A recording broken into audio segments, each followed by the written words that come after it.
Tell me what shall I say? And when we dance on, it's your plan.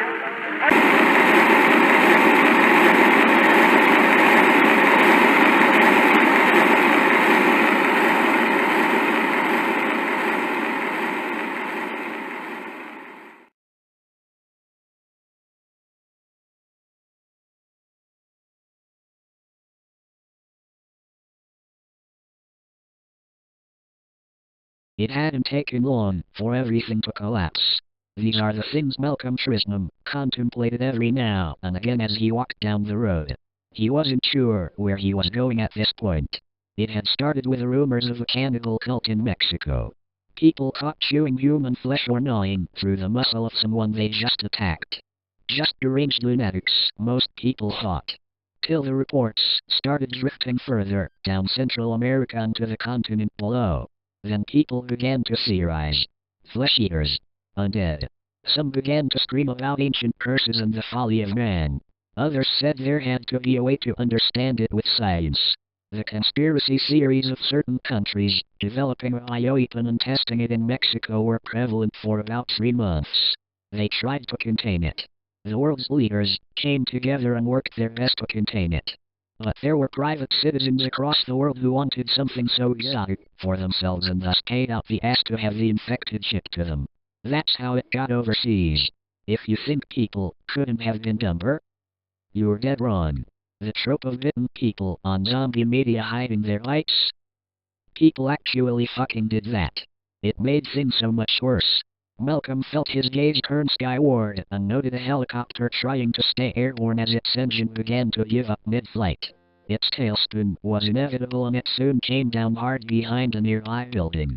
Survivors. Maybe they could help him. He was hungry, weak from it even. He just needed to get to the damn aircraft. He remembered the day everything finally went to complete shit. The full-scale riots across the planet, politicians abandoning their office via fleeing the public eye or openly ending their lives on camera. From there, the world had dissolved into a twisted mess of survival and carnage. He could smell the smoke and hear a man struggling in the cockpit. He'd help him out, then barter for some of his stuff. Just needed some food. His stomach hurts from hunger. He could hear other zombies approaching the site. Shit. He'd killed so many of them at this point. Most of them indirectly. He'd do it to save these people if need be. He approached the chopper, seeing that one of the crew was beginning to climb out. Malcolm already had a plan: help this guy and get a cut of the salvaged cargo.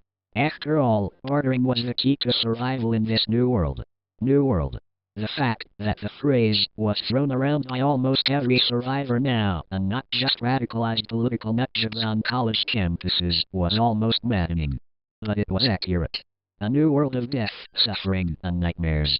But it wasn't all bad. There was immunity to the undead plague. Malcolm knew, because he'd been bitten saving a young girl the week prior. Bitten, and hadn't turned yet. He'd felt sick for a day or two, then fine. If he'd taken his gun to his head like he'd planned, the discovery would never have been made.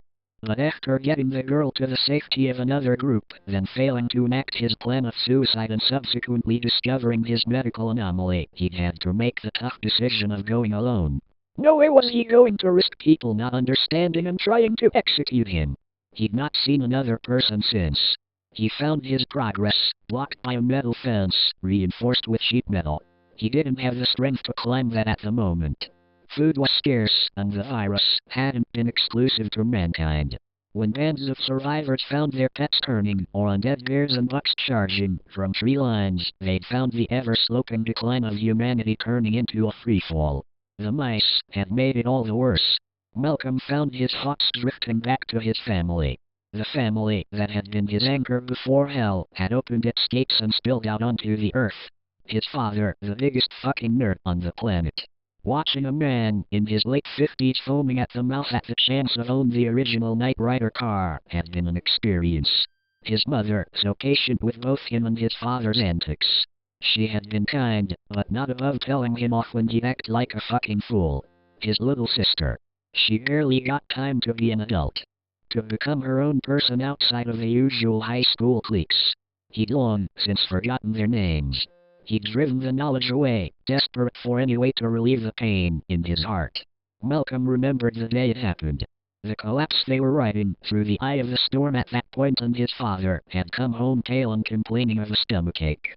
He'd mentioned that there had been a commotion at the relief station where he'd gone for supplies. The military had been more than willing to use lethal force on quite a few people. In the chaos, he'd been with something sharp. Remembering what came next still chilled Malcolm, who had peeled away the man's sleeve to reveal a bite. He'd not had time to speak before his father had descended upon his sister. Teeth and nail-opening flesh, swallowing it down. Malcolm had frozen, and that was all it took to allow his father to attack his screaming mother. When her wails of agony had finally anchored him, he'd rushed past the feasting corpse that had been the man who'd raised him. He still sometimes felt the shock of the knife that he'd planted in his father's skull. He was finally yanked back to the present by the sound of a man struggling. One of the helicopter crew. They'd survived. He continued circling the area until he found an opening between two sections of fence.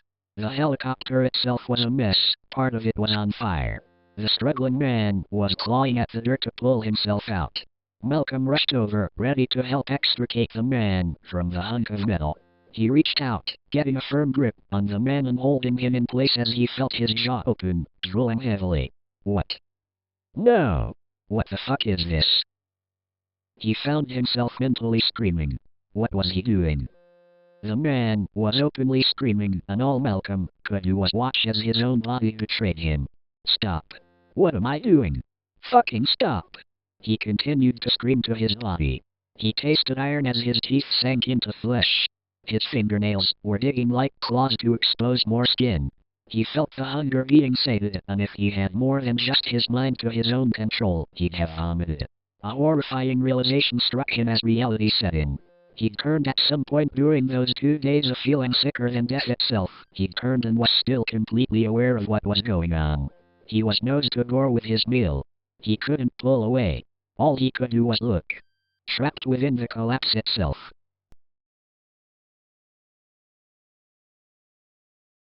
Jacob slammed his door loudly.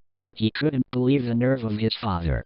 Moments earlier, Jacob had gone into the kitchen of his parents' house, where he lived.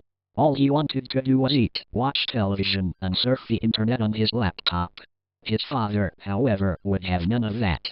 His son was in his mid-20s, jobless, and still living at home.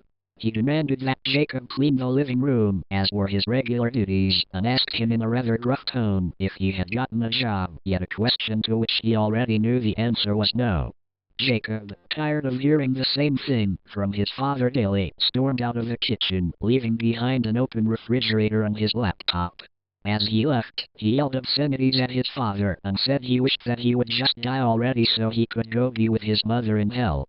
Jacob's mother, Molly, had died earlier in the year when the car his father was driving hit a patch of ice and skidded into a ravine. Jacob constantly berated his father, whom he hated for, as he put it, killing his mother.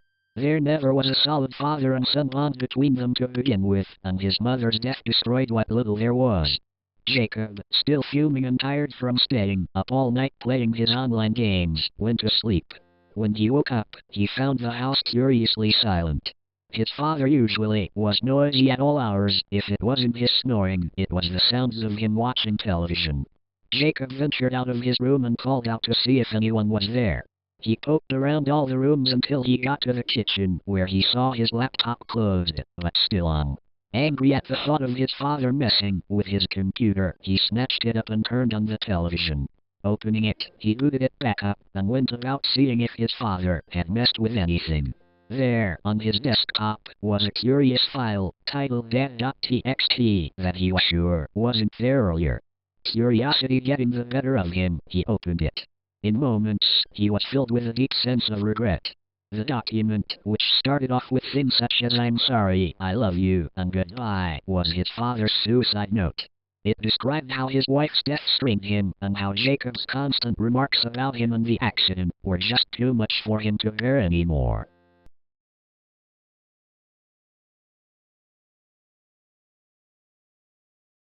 There is a simple ritual you may perform if you wish to be granted with the ability to see into the future.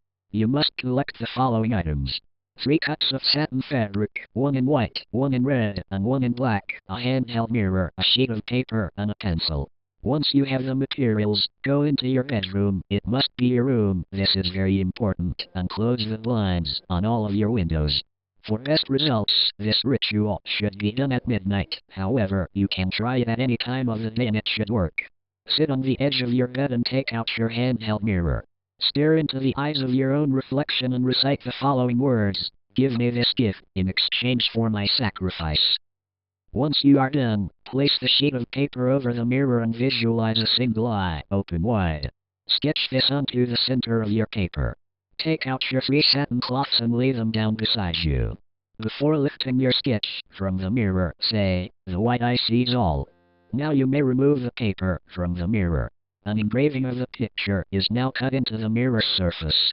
Close your eyes and visualize the white eye in your mind. It will slowly blink once. You will feel a shiver up your spine. It will blink twice. You will hear faint whispers in your ear. Do not open your eyes. It will blink 3 times. You will feel the air around you go completely cold. Without opening your eyes, repeat, "Give me this gift in exchange for my sacrifice." Now you may open your eyes. Look down into the mirror and you will see a pale girl's face over your own reflection. Do not stare into her eyes for longer than 20 seconds. Put the mirror down and take the black satin cloth, then lay it over the surface. Say, "Your gift." Next, take the red cloth and lay it over the black one. Say, "My sacrifice." Place the white cloth over the red one and say, "It is done." You will immediately hear a faint mutter in your left ear. Do not touch the mirror again. Leave it where you placed it. Step out of your room and close the door behind you. The next day, you will have the ability to foresee the future. However, such things do not come without a price. Every hour of every day, for the rest of your life, you will always hear a constant mutter in your left ear, telling you the date of your death.